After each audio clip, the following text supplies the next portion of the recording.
നമസ്കാരം. എല്ലാവർക്കും AstroDigit.gpയിലേക്ക് സ്വാഗതം.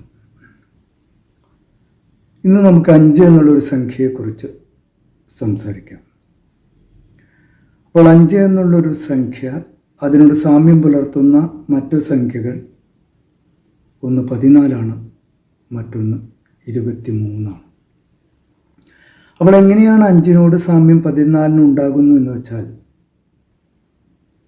14നെ 1 + 4, 23നെ 2 + 3.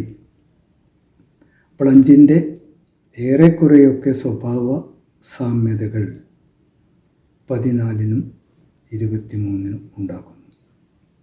അപ്പോൾ ഒരു മാസത്തിൽ 5 എന്നുള്ളൊരു ഡേറ്റിൽ ജനിച്ചവരും 14 എന്നുള്ളൊരു ഡേറ്റിൽ ജനിച്ചവരും 23 എന്നുള്ളൊരു ഡേറ്റിൽ ജനിച്ചവർക്കും ഏറെക്കുറെയൊക്കെ സ്വഭാവ സാമ്യതകളുണ്ട് എന്നുള്ളതാണ് പറയുന്നത്.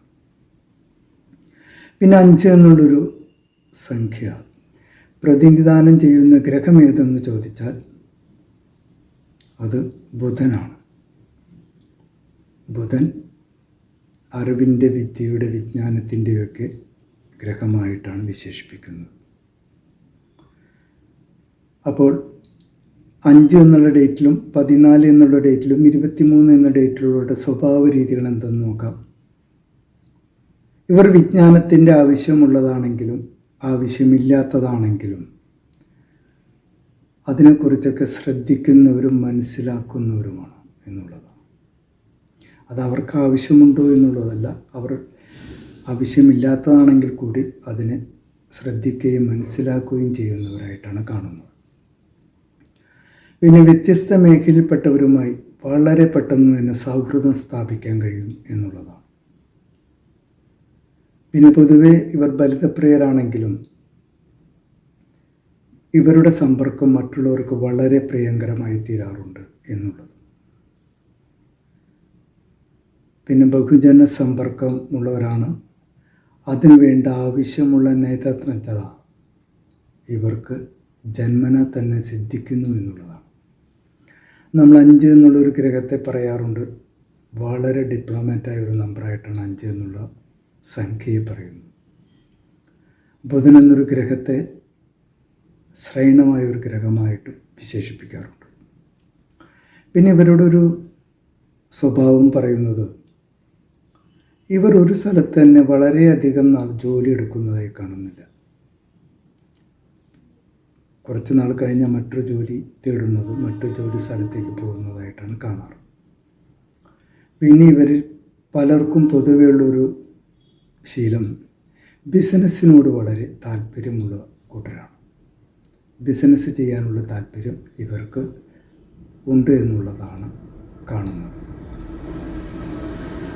ഇതൊക്കെ ശ്രേഷ്ഠമായ ഇവരുടെ ഈ കഴിവൊക്കെ പറയുന്നുണ്ടെങ്കിലും ഇവരുടെ ഒരു ന്യൂനതയായി പറയുന്നത്,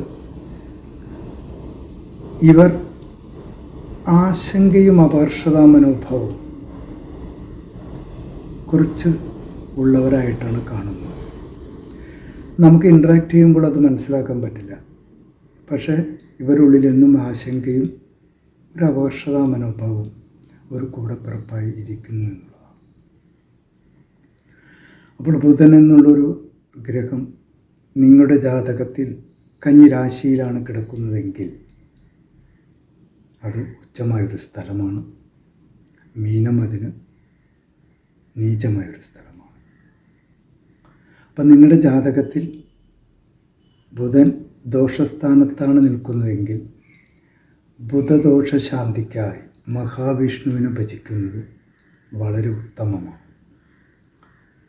അവതാരങ്ങളായ സുദർശനമൂർത്തി, ശ്രീരാമൻ, ധന്വന്തരി, വാമനമൂർത്തി എന്നീ പ്രതിഷ്ഠയുള്ള അമ്പലങ്ങളിൽ പ്രാർത്ഥിക്കുന്നതും ഉപാസിക്കുന്നതൊക്കെ വളരെ നല്ലതാണ്. ഓർക്കുക, ബുധൻ്റെ ഏറ്റവും പവർഫുൾ മന്തായി പറയുന്നത് മെയ് 21 ടു ജൂൺ 27 വരെ, ഓഗസ്റ്റ് 21 ടു സെപ്റ്റംബർ 20 വരെയാണ്. അപ്പോൾ ഈ കാലയളവിലുള്ളവർക്ക് ബുധൻ നല്ലൊരു സ്ഥാനത്ത് നിങ്ങളുടെ ജാതകത്തിൽ ഉണ്ടായിരിക്കും. നല്ല ഗുണഫലങ്ങൾ കിട്ടിയിരിക്കും. അല്ലാത്തവർക്ക് ഗുണഫലങ്ങൾ കുറഞ്ഞിരിക്കും എന്നുള്ളതാണ്. 5ൻ്റെ കൂടുതൽ വിശേഷങ്ങളുമായി അടുത്ത ലക്കത്തിൽ. നമസ്തേ.